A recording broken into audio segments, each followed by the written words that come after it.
We've just heard you singing one of the arias from Rodelinda by Handel there, and that has got you your first professional contract. It has indeed.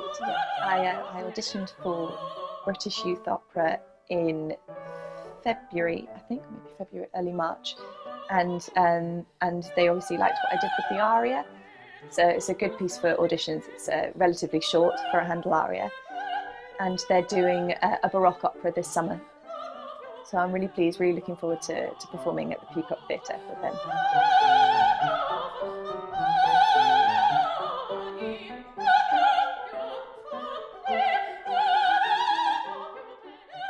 So that is a fantastic first step on your journey as a professional singer. Oh, thank you. And you're also getting married. I am, yeah. I got engaged last week. So I'm sort of, that's.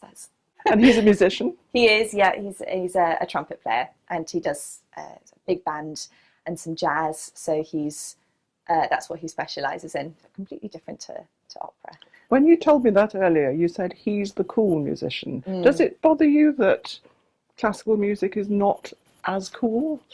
Well, or seen as cool? Yeah. Well, I think it's. I think when I tell most people that I'm an opera singer, they go, "That's awesome. That's great." And but it's a conversation killer. Well, no, actually, most people have lots of questions about it because it's something that they say they don't come across that often. But it's actually, I think it's growing in popularity. More small, little independent opera companies are popping up around the country. It's becoming really popular in pubs and small independent theatres. So it is cool. Yeah, I think it's getting cooler. I think people are. It's becoming more accessible. We're talking just before the Bedford Park Festival 2018. Mm-hmm. What are you doing for that?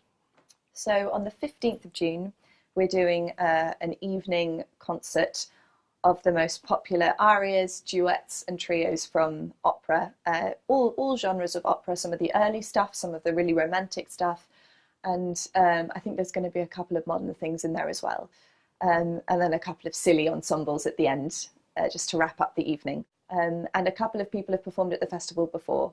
Bethany Horrocks-Hallett, who's the mezzo, was in Così fan tutte that we did last year. So she'll be coming back to the festival. Will Diggle has sung in the festival about 4 years ago when we did another opera evening.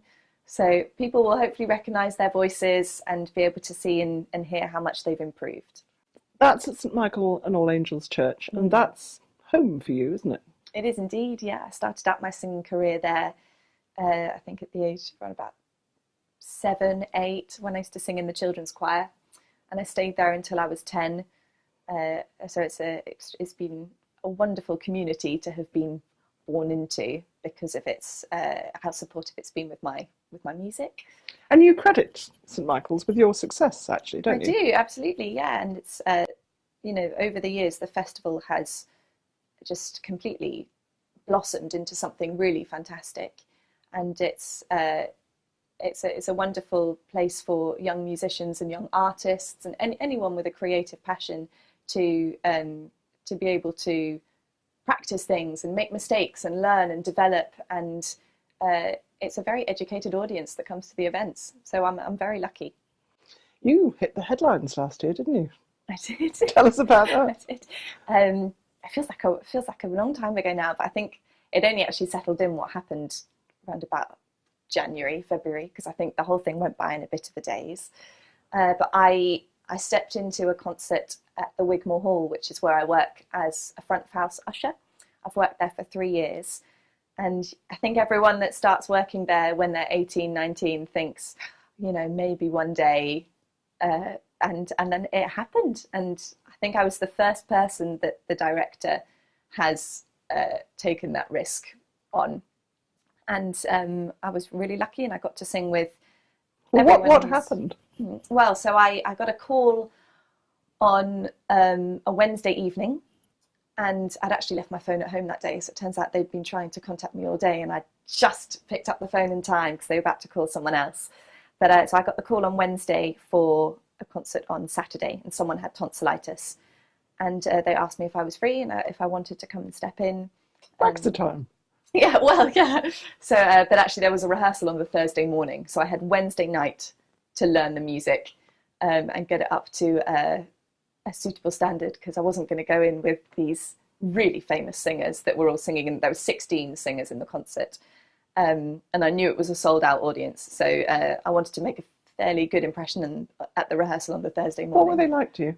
Lovely, really lovely, really encouraging.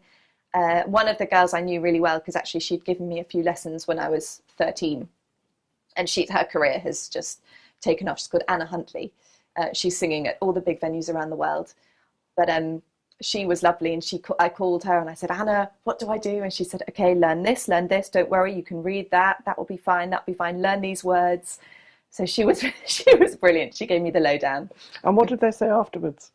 They were lovely, really, really nice, and very complimentary, and just said I coped well, and hopefully I'll get the chance to work with them again at some point. Well, we look forward to seeing you on that stage, actually billed to be there. Well, fingers crossed.